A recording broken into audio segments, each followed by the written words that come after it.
शक्तिपात आया, शक्तिपात करते हैं, छूट जा, मर गया मर गया मर गया, अरे अभी ठहर जा, अभी और शक्तिपात नहीं, बस इतना ही काफी है। क्या हो रहा, मर गया झटका, ये भी बात है, ये क्या शक्तिपात में कुछ भी नहीं हुआ, ये तो बेटे बिजली का खेल है।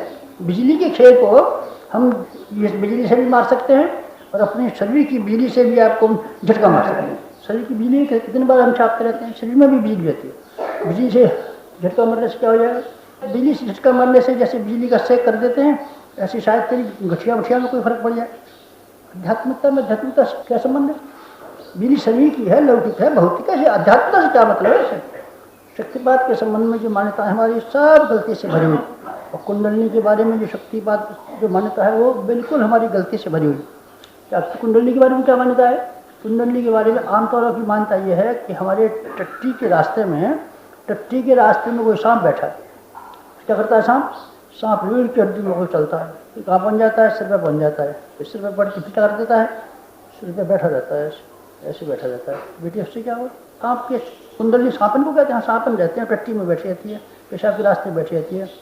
अरे तो मालूम पड़ता है तेरे पेट में कीड़े हो गए, चनूरे हो जाते हैं ना बच्चों के पेट में, बहुत बच्चों के तो छोटे छोटे हो जाते हैं, बड़े बड़ों के पेट में लंबे लंबे सांप निकल पड़ते हैं, फिर पेटा निकलते हैं। तेरा ख्याल कुंडली से इस तरह किसी चीज़ से मालूम पड़ता है।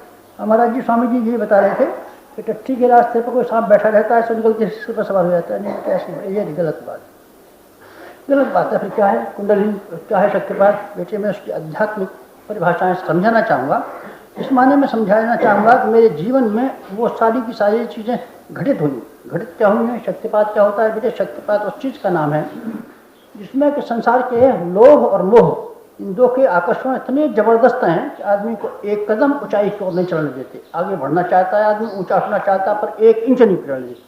ये दोनों ही पिशाच, दोनों ही राक्षस इतने ज़बरदस्त हैं कि हमारे पैरों को और हाथों को जकड़ लेते, हमारे दिमाग को और हमारी अकल को जकड़ लेते।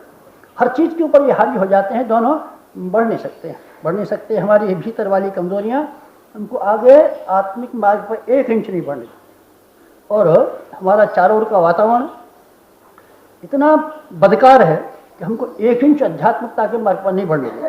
हिम्मतें हम कर सकते हैं, हिम्मतें तो हमको करनी पड़ती हैं, लेकिन हम आत्मिक प्रगति के लिए, सिद्धांतों को जीवन में धारण करने के लिए 1 इंच नहीं बढ़ सकते, क्योंकि सारे का सारा वातावरण हमारे खिलाफ।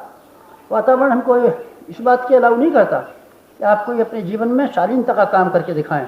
इसके लिए आपको अलाउ करता है कि आप बेईमानी कर सकते हैं, बदमाशी कर सकते हैं, चोरी कर सकते हैं, डकैती कर सकते हैं। हिम्मत है आप चाहिए दिखा लीजिए, इसके लिए हम आपको अलाउ करते हैं, आप कीजिए भली से, हमें कोई ऐतराज़ नहीं है। आप डकैती डालिए, गोली से मारे जाएँ, कोई बात नहीं, डकैती में गए थे भाई साहब मारे गए, कोई हर्ज नहीं है। लेकिन ये हम बर्दाश्त नहीं कर सकते कि आपको ऐसा त्याग बलिदान करके दिखा दें जिससे आपका कोई पैसे का नुकसान होता हो, समय का नुकसान होता हो, शरीर का नुकसान होता हो। ये अलाउ नहीं कर सकते, ये हम बर्दाश्त नहीं कर सकते। ऐसा वातावरण है हमारे चारों ओर ऐसा वातावरण है, और हमारे भीतर जन्मांतरों के कुसंस्कारों का ऐसा वातावरण है जो जिसको हम अध्यात्म कहते हैं, जिसका दूसरा नाम है आदर्शवादिता। अध्यात्म जिसका नाम है आदर्शवादिता।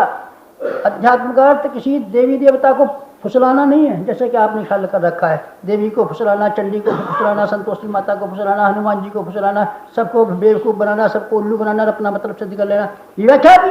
हाँ सब ये अध्यात्म मूर्ख कर, देवी को उल्लू बनाना और संतोषी माता को उल्लू बनाना, सबको उल्लू बनाता है। हाँ सबको उल्लू बनाऊंगा, किसी को धूपबत्ती खिला दूंगा, किसी को चावल डाल दूंगा, किसी के श्लोक बोल दूंगा, खड़खड़ उल्लू बना दूंगा, सबको चलाए उल्लू बनाने की। तो क्या हो सकता है? अध्यात्म और भगवान का अर्थ है आदर्शवादिता। भगवान का नाम है उत्कृष्टता, जो आदमी के अंतरंग में रहती है।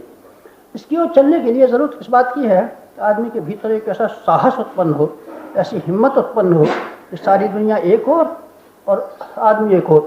इतनी बारी हिम्मत जब भीतर से उत्पन्न हो, उसका नाम है शक्तिपात।